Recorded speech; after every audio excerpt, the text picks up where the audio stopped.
Let's get romantic. Hey there, hello everybody, and welcome back to Fiction Technician. If you haven't been here before, my name is Jane Kalmus. I'm a writer of historical cozy mysteries, and today we're going to be talking about how to design the love interest for your cozy mystery series. Alright, this is a video I've been promising you guys for a few weeks now, and I'm sorry about that. But every time I tried to get the script just right, it wasn't gelling, and I did not want to rush this one because romance in cozies, it's important to me. The whole reason that I fell in love with cozies as a teenager and the reason I write them now is just that whole kind of secret sauce of romance and mystery and humor. It's a great combo for me. It's what pulls me in, and I wanted to make sure that I had some great tips that were going to help you write a really great love affair. Okay, so the guiding principle that you want to keep in mind when you're designing your love interest is that he and your sleuth are a pair. You're not going to design them separately. It's going to be kind of a whole package deal because you don't want a romance that just feels tacked on. You know, we've all seen movies and read books where we're there mostly for the plot and there's a romance of a sort. You know, there's a girl, there's a dude, and by the end of it they're going to be together, but we don't really have any reason to believe in this relationship or root for it other than it's kind of fun. I've heard relationships based on intense experiences never work. Okay. We'll have to base it on sex then. And honestly, I'm not here to tell you that this kind of romance can't work in a cozy, okay? I know plenty of cozies where what we are reading for is the amazing plot and the romance is just kind of an extra fun offering on the side. However, we are going to be shooting for something a little higher. We're going to be shooting for a relationship that our readers really can't wait to see resolved. And I think there are 3 things that can really be helpful to keep in mind for a relationship like that. First, you're going to think about the character's obstacle. So this is the main thing keeping your sleuth and her beau apart, okay? And it can be a practical obstacle or an emotional one, but it's going to be really fun for the reader to see them overcome it. Next, you're going to want to think about persistent lines of conflict. So these are kind of long-lasting disagreements between your characters.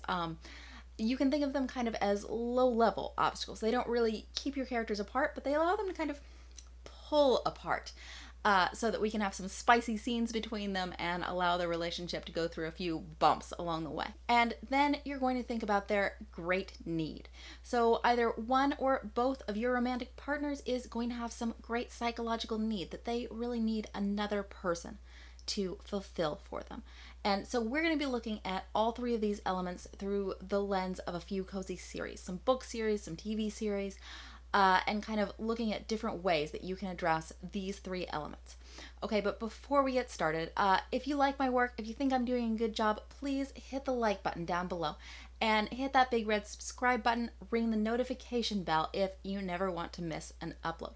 But if you really want to help me out, the best thing you can do is share this video with another writer. Okay, let's talk about love. One cozy TV series I love is Remington Steele.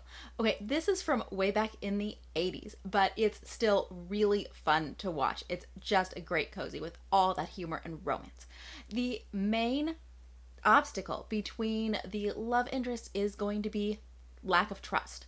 So our characters are Remington Steele, a con man who is pretending to be a private detective, and Laura Holt, a actual detective who is working with him in order to get a hold of higher profile cases because she's not able to get the high profile clients she wants as a female investigator. So she can't quite bring herself to trust Mr. Steele, even though the attraction between them is very strong. And this will remain the obstacle throughout the entire course of the series. There are times when they are drawing closer together or pulling apart, but it's the same obstacle all the way through and is finally resolved, not until the very last episode. Okay, we can contrast that with the Amelia Peabody series by Elizabeth Peters. In this series, the initial obstacle between our characters, Amelia Peabody and Radcliffe Emerson, is that they are both prejudiced against one another's gender. Okay, they are both citizens of Victorian England. And Amelia doesn't really like men, at least not these Victorian Englishmen she knows who are overbearing and think they should be able to dominate her. And meanwhile, Emerson doesn't think that much of women, at least not these shy, retiring Victorian women he knows who aren't interested in intellectual pursuits and in fact hide their intelligence in order to seem more helpless. But by the end of the first book, they will have seen each other's worth and they will be together, and that obstacle will be entirely resolved. They'll be married. So we're in book 2, and already we've got no obstacle. And this happened largely because the first book, Crocodile on the Sandbank, was originally intended as a standalone. It wasn't until the fans went crazy for Amelia that Peters wrote more books about her, and the Amelia Peabody series became the series that defined her career. Okay, so instead of a single consistent obstacle, what we have instead in the Amelia Peabody series is kind of a rolling series of obstacles. In book 4, there's an alternate love interest introduced for Amelia.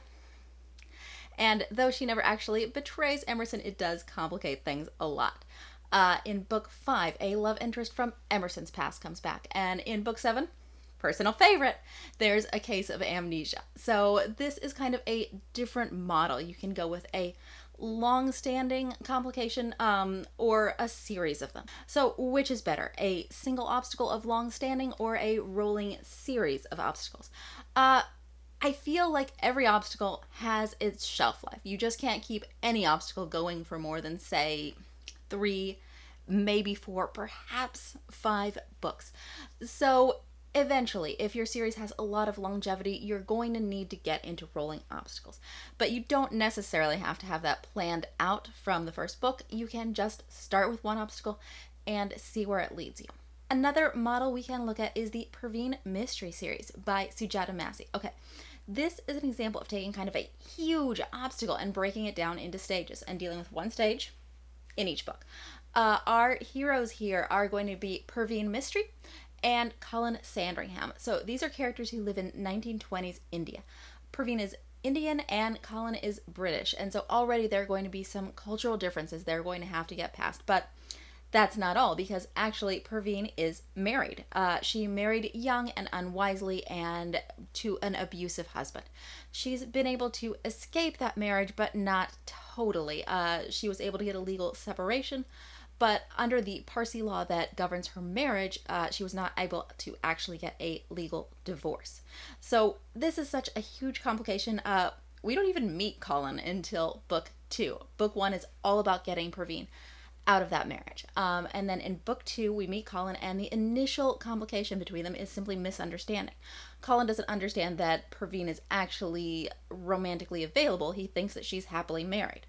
And so book 2 is all about getting those characters close enough that she's willing to tell him all about this painful history. And while I don't know, I imagine that subsequent books are going to deal with the legal difficulties of Praveen's marital status and with family expectations and cultural differences.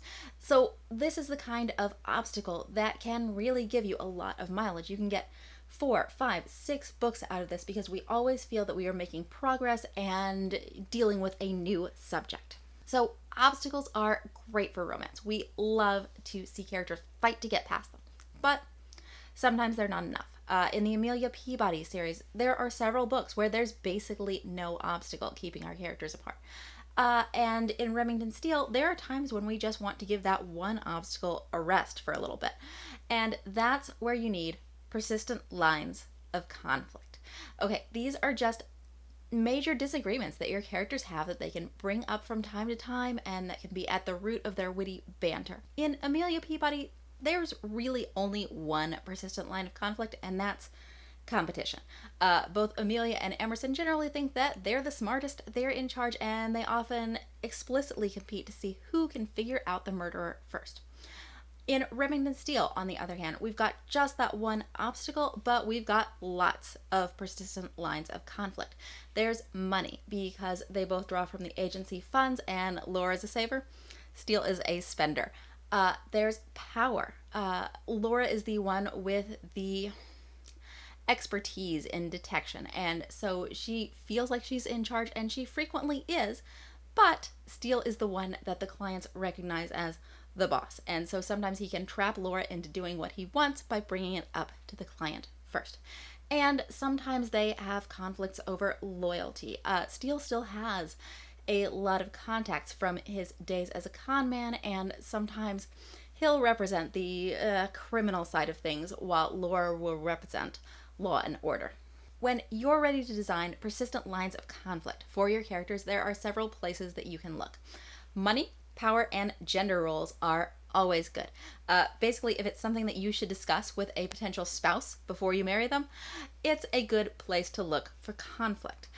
You can also give them philosophical disagreements. In my Kitty Callahan series, Kitty is an optimist and Gallo is an inveterate cynic, and so they frequently interpret things differently. And if all else fails, you can also give them lines of conflict specifically about the case they're pursuing. They can zero in on different suspects, they can have different opinions about a particular character, a particular suspect, or they can just have different ideas about how they want to proceed. All right, our last thing we're going to talk about is our character's great need. So in the Amelia Peabody series, Amelia and Emerson they're very similar, and what they each need is an equal, an intellectual equal who will deal with them on an equal footing, instead of the unequal footing that was common to Victorian relationships.